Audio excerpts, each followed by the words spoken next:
Mecanismos da mediunidade.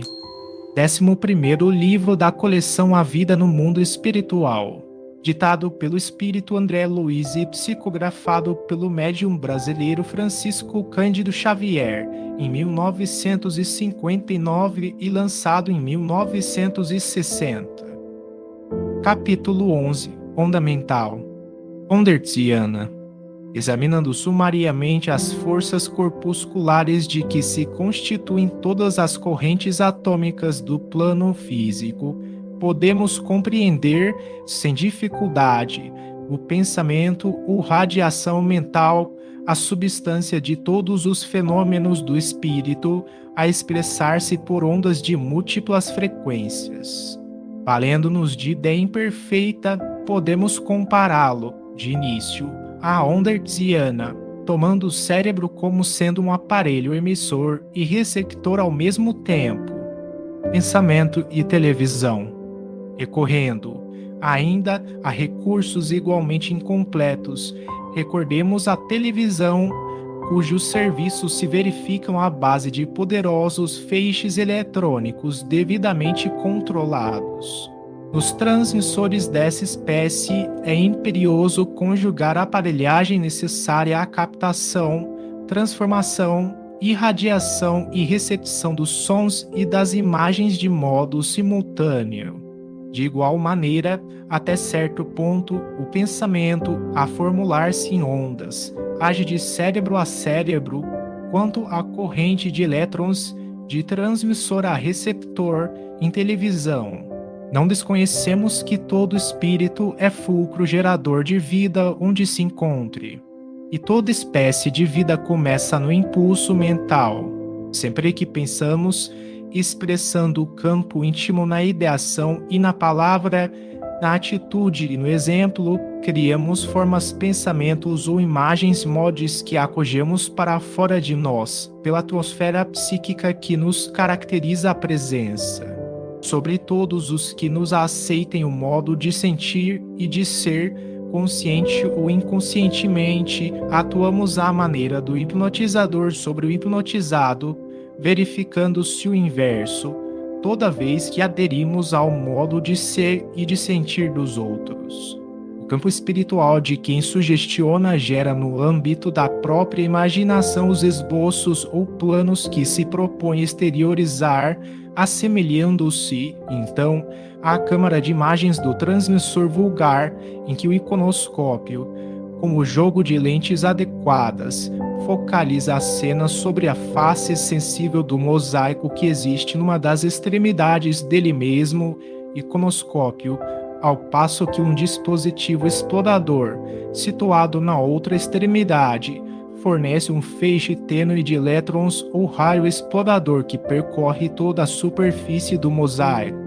Quando o raio explorador alcança a superfície do mosaico, expande-se deste uma corrente elétrica de potência proporcional à luminosidade da região que está atravessando e, compreendendo-se que a maior ou menor luminosidade dos pontos diversos do mosaico equivale à imagem sobre ele mesmo refletida, perceberemos com facilidade que as variações de intensidade da corrente fornecida pelo mosaico equivalem à metamorfose das cenas em eletricidade, variações que respondem pelas modificações das cores e respectivos semitons. As imagens arremessadas através do dispositivo de focalização da câmara atingindo o mosaico se fazem invisíveis ao olhar comum.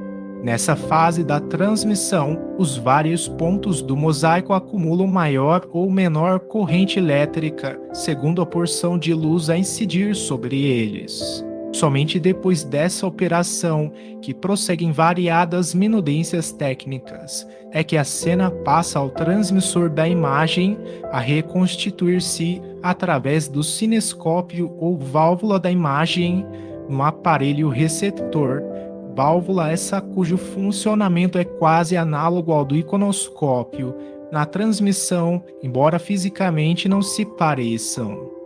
Células e peças.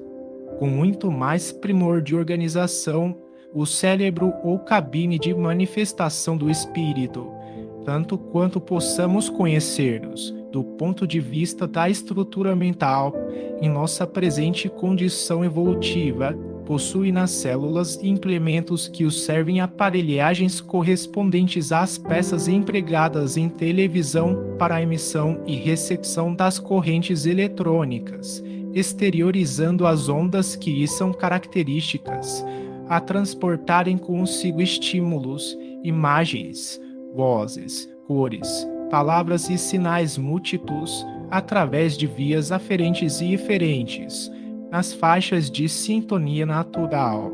As válvulas, câmaras, antenas e tubos destinados à emissão dos elétrons, ao controle dos elétrons emitidos, à formação dos feixes corpusculares e respectiva deflexão vertical e horizontal e a operações outras para que o mosaico, o espelho elétrico forneça os sinais de vídeo equivalentes à metamorfose da cena em corrente elétrica e para que a tela fluorescente converta de novo os sinais de vídeo na própria cena óptica a exprimir-se nos quadros televisionados. Configuram-se admiravelmente os recursos sensíveis do cérebro, sistema nervoso, plexos e glândulas endócrinas, enriquecidos de outros elementos sensoriais no veículo físico e psicossomático, cabendo-nos ainda acentuar que a nossa comparação peca demasiado pela pobreza conceptual,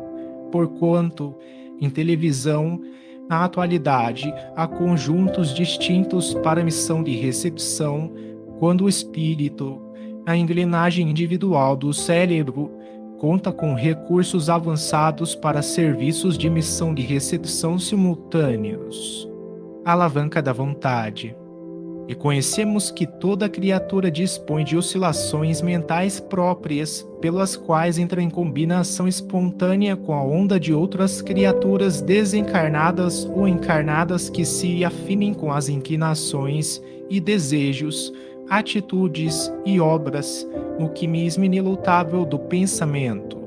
Compreendendo-se que toda a partícula de matéria em movimentação se caracteriza por impulso inconfundível, fácil ser-nos a observar que cada espírito, pelo poder vibratório de que seja dotado, imprimirá aos seus recursos mentais o tipo de onda ou fluxo energético que define a personalidade, a evidenciar-se nas faixas superiores da vida, na proporção das grandezas morais, do ponto de vista de amor e sabedoria que já tem acumulado em si mesmo, e para manejar as correntes mentais em serviço de projeção das próprias energias e de assimilação das energias alheias, dispõe a alma em si da alavanca da vontade, por ela vagarosamente construída em milênios e milênios de trabalho automatizante.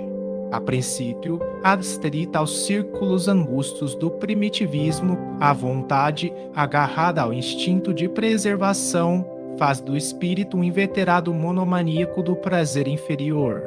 Avançando pelo terreno inicial da experiência, aparece o homem qual molusco inteligente, sempre disposto a fechar o circuito das próprias oscilações mentais sobre si mesmo em monoideísmo intermitente. Vontade e aperfeiçoamento. A memória e a imaginação, ainda curtas, limitam a volição do homem à simples tendência que, no fundo, é aspecto primário da faculdade de decidir.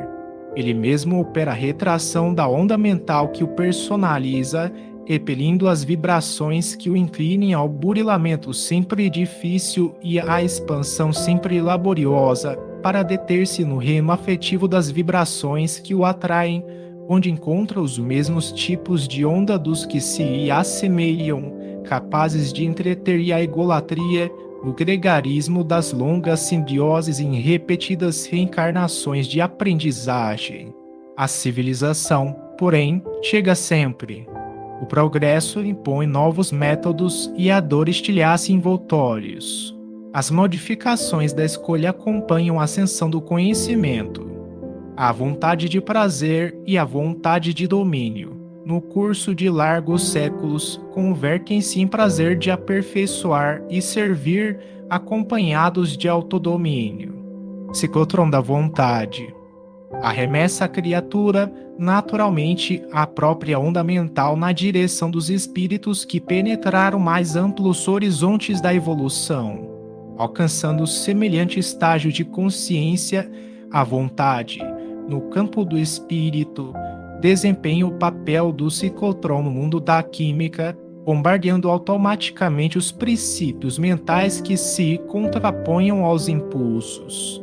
E é ainda com essa faculdade determinante que ela preside as junções de onda junto àquelas que se propõem a assimilar no plano das sintonias, de vez que, quanto mais elevado o discernimento, mais livre se fará a criação mental originária para libertar e aprisionar, enriquecer e sublimar, agravar os males ou acrescentar os próprios bens na esfera do destino.